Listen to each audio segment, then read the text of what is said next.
story of woe.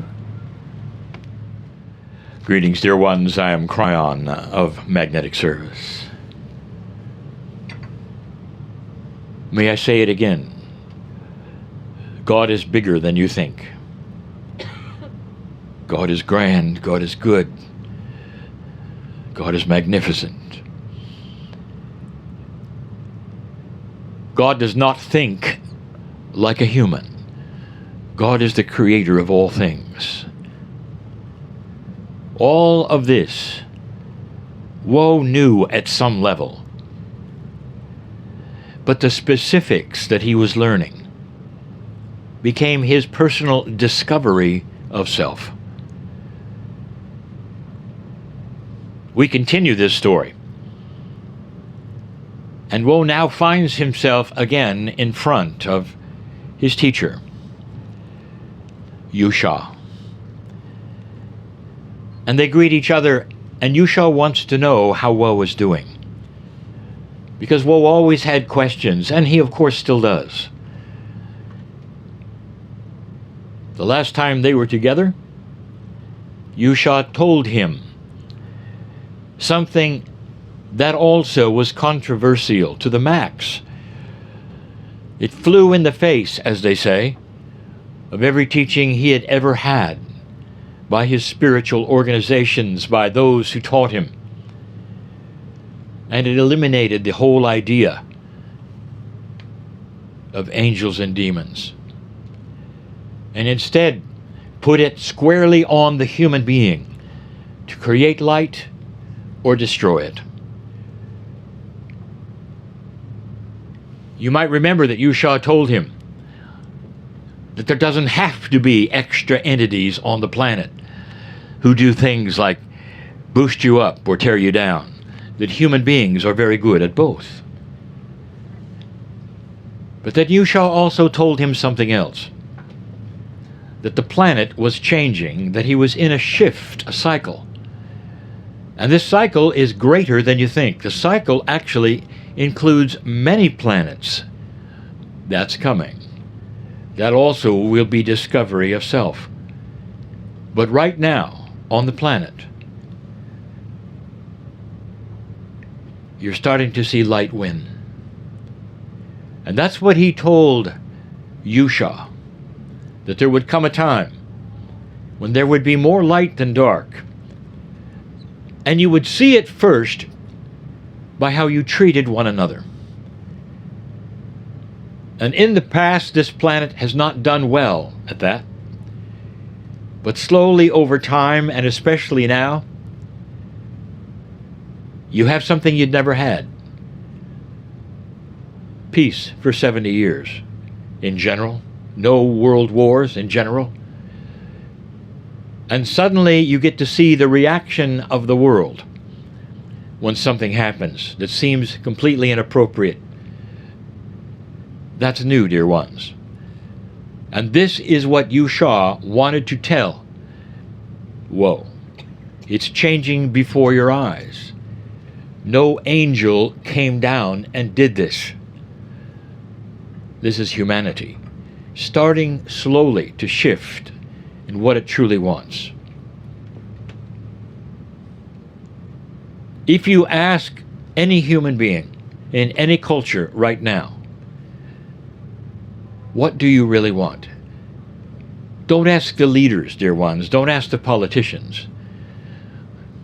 Ask the public in any country, anywhere. What do you really want? And they'll all tell you much the same. We want peace for our families and safety. We don't want to be hungry. We want to have work when it's available. We want to have our families with us. We want to have joy. We want to laugh. We want to live in peace. This is worldwide, dear ones. And that is what is going to win. That is what will change politics. That is what is going to change leadership. Watch for it. Watch for it. These are new. They haven't been on the planet in this way before. Not in this way, where there is a consensus of peace. I told you it would happen. I also told you 2 steps forward, 1 step back. In other words, it doesn't happen in a linear fashion, and it's not easy. Woe learned also that consciousness is measurable energy and can be used. Indeed, he learned that you attract what you expect. And although he had heard this before, he never heard it from a shaman. That energy is so palpable.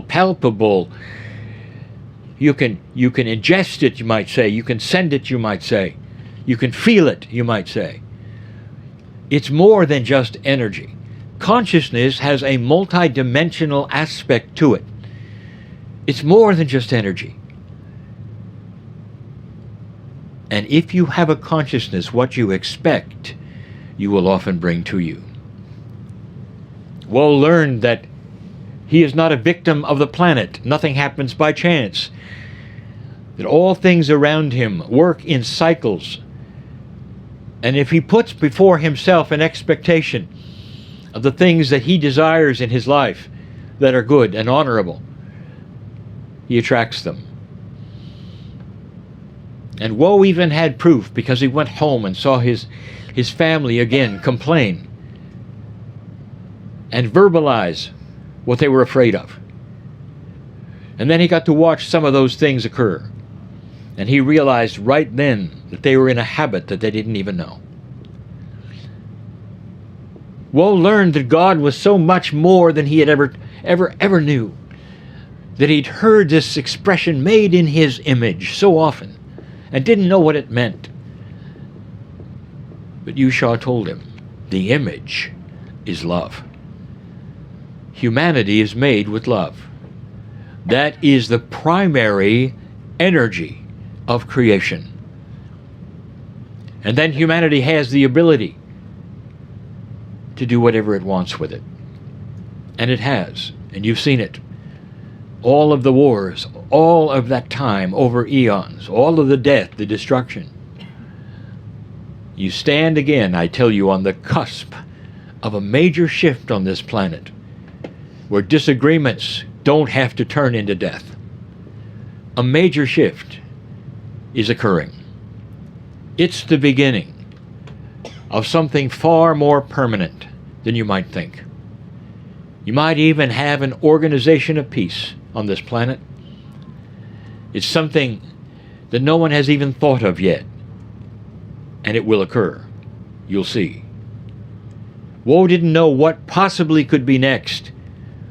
And yet Yusha said, oh, there is a lot to tell you yet about what is actually happening in your life, in everyone's life, that seems to hide, not be told, where only some believe in it, some don't.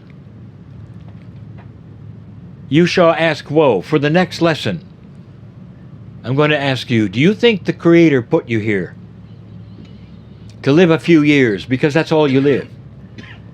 Humans really don't live very long.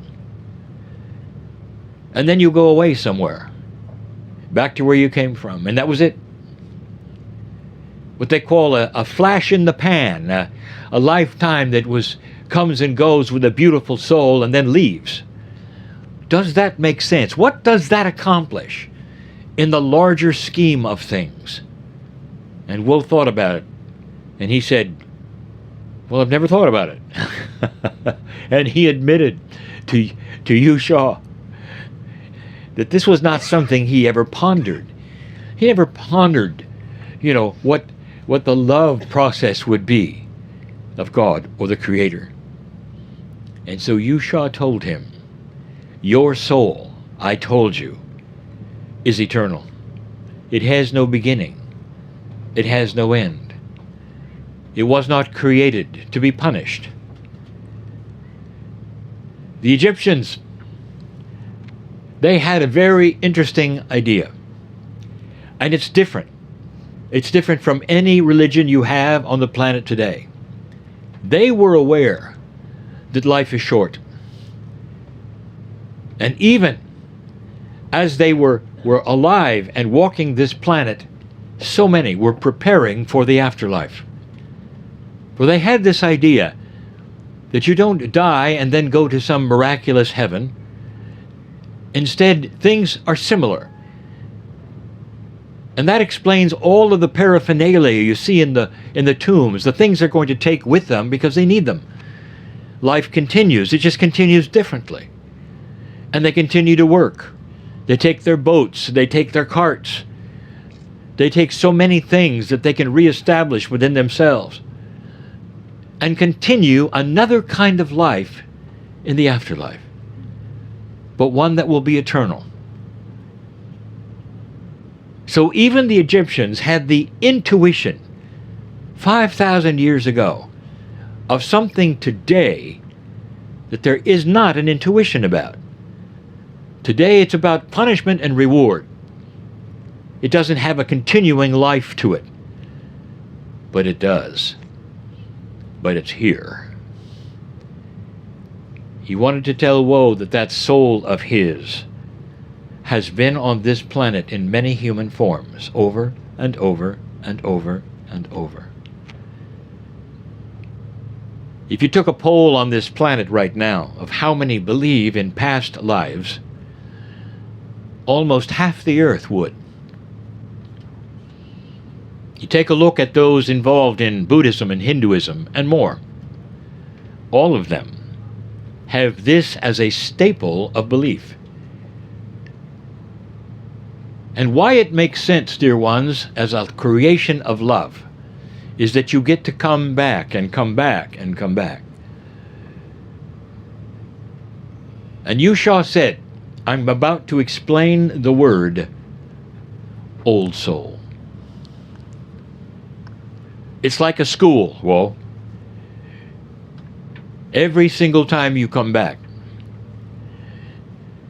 you learn something. You don't come back as a punishment. You come back and select what you're going to do. Because when you're not here, you have the mind of God. You are a piece of God, even here. Your soul is a miracle of energy of God. And you decide what you're going to do, what you're going to learn. Who even will be your parents. And that really affected Woe. Because he said to Yusha, I don't believe that one. I never would have selected these parents. And Yusha smiled and said, well, what if you were the teacher for your parents? What if you are the old soul and they are not? What if you need to show them something for this lifetime that they never expected? Unconditional love, no matter what they do. And Woe thought about it. And he said, oh, I'm beginning to understand. You mean I'm coming back? Yes, you are. What if I don't want to come back? Well, when you get to the other side of the veil, I will tell you something. You stand in line to come back. You want to come back. Because what you do on this planet as an old soul starts to change the earth. Remember, consciousness is energy. What happens if you go through a school? And what happens after many, many years of schooling and teaching and schooling and teaching?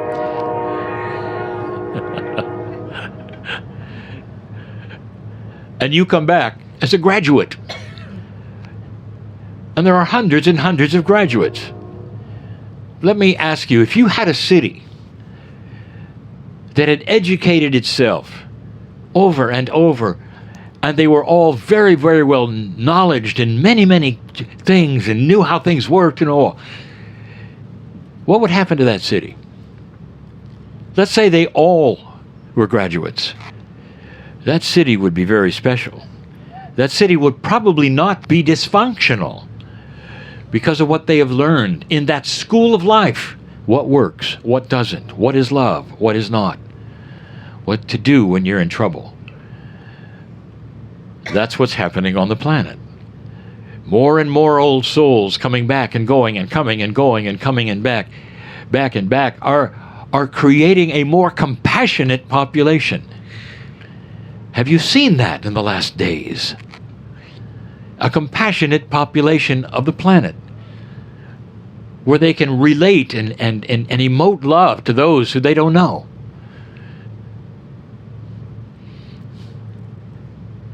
Woe started understanding and realizing, if that is true, it makes sense. It makes logical sense. It makes sense in love. And he said it again. What if I don't want to come back? Woe, if you get to the other side of the veil and you don't want to come back, you don't have to, but you will. Woe, you will.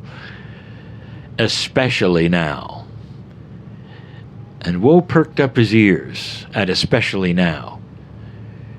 Woe, you won't remember anything. You really don't have a firm memory of time. In your Akashic record, that's a new word, Woe. A record of your past lives is called the Akash. The Akashic record does not exist with dates. It exists with energies. So you will remember some things energetically. And that doesn't matter how many years ago you were on the planet. When they are reminded of you because of that which is the energy of where you are or where you stand, many times you have those energies tweak your memory, perhaps. And they do it for one reason. Make you remember what you learned. And that's all. You're not supposed to then take that and do something with it. You're only supposed to remember what you learned. Some of those of you here on this boat, on this last trip, on this lower Nile, have had experiences like that. They make you sit down, don't they? They sweep over you, and you don't know what to do with them. And perhaps they're multiple. If you existed 5,000 years ago in this culture, because of the way past lives karma works, you probably were here over 3,000 to 5,000 years many, many times. So if you're looking for who you might have been, that's difficult, because the energies will flow in with multiples of who you were. And the chances that an old soul was an Egyptian are very high. All over the planet. Think about the duration of time. Think about the opportunities of you learning things over time. You're in that kind of a school, Woe. You have been many places, and here you sit as an old soul. Woe, that's who you are. Woe said, will I remember much at all besides energy? And then Yusha got to tell him something that I have channeled many times about this new energy that I want all of you to hear. All of those listening on this boat, all of those listening from now on, if you haven't heard this before, listen up. The energy changes when it comes to these kinds of things. For instance, past lives. The energy changes regarding all things that your soul experiences on this planet. And it changes because of what you do, not because of what God does. That is controversial, because there will be those who say that the rules of God are the same. Always. There's this, and this. It never changes. God never changes. I'll say it again. God never changes. God is great. God is beautiful. God is grand. God is forever. But the relationship to you changes as you change. This shift that you're in, has brought you to a place that is different from 50 years ago, different from 40 years ago. And here's how it differs in this one area. When you come back the next time, and all of you will, even if you say you won't, even if you say you don't want to, you will. Because when you come back, that Akashic record is going to go to a place that's unexpected. You won't remember who you were. Here on this boat, you won't remember that. But you're going to remember what doesn't work. And you're never going to have to make the same mistakes again. Does that make a difference to you? You come in young, and you never have to make those mistakes. Your intuition will guide you around the issues you experienced even this lifetime. That is how different the energy is going to be. Old souls, all of you, will have this experience of coming in yet again, fresh, and being able to steer around life and saying yes, no, and knowing that's not going to work, this is going to work. In partnerships, in government, in business, old souls are going to have an advantage, a big one. And that's going to elevate you to positions of importance because you're wise and they can see you're wise. And that's just one step closer to an ascended planet. Woe took all of this in and said, is there really more about this? And Yeshua looked at him and he said, a lot more. A lot more, Woe. I want you to go back and think about these things. This is a giant school of compassion, of love. Woe said, well, what about karma? I've heard a lot about karma. It's a word that we use. And Yeshua looked at him and said, I told you some time ago in other messages, in another life, Woe, that you could drop your karma, because in this new energy that was coming back then, it serves no purpose anymore. In the past, it was an old energy way of getting you to see things and move things and experience things again and learn them, but not now. Here's the invitation for all those who are listening who have not heard this before. You can say, Dear Spirit, I drop my karma. I don't need to learn these things. I drop it completely. There is precedent for this. And there are cultures who do this. And I'm asking you to do it. And understand, it has no place anymore on this planet. This is starting to be an energy that is fresh, different, more compassionate, where you can do more things. Expect the best, dear ones. Expect miracles, dear ones. And watch them happen before you. Woe was overwhelmed yet again, went from that place where Yeshua taught him, and pondered everything, wondering how long it will take before they sink in and he becomes one, where the sand starts to recede from him, instead of him having to slog through it as he has all his life. And then Woe did something. Chills all over his body as he looked down at his feet and saw the sand was starting to move. Woe was starting to understand. Awakening, light, consciousness, the energy of expectation, the God within. And he walked home very easily. I'm crying in love with you all. And so it is.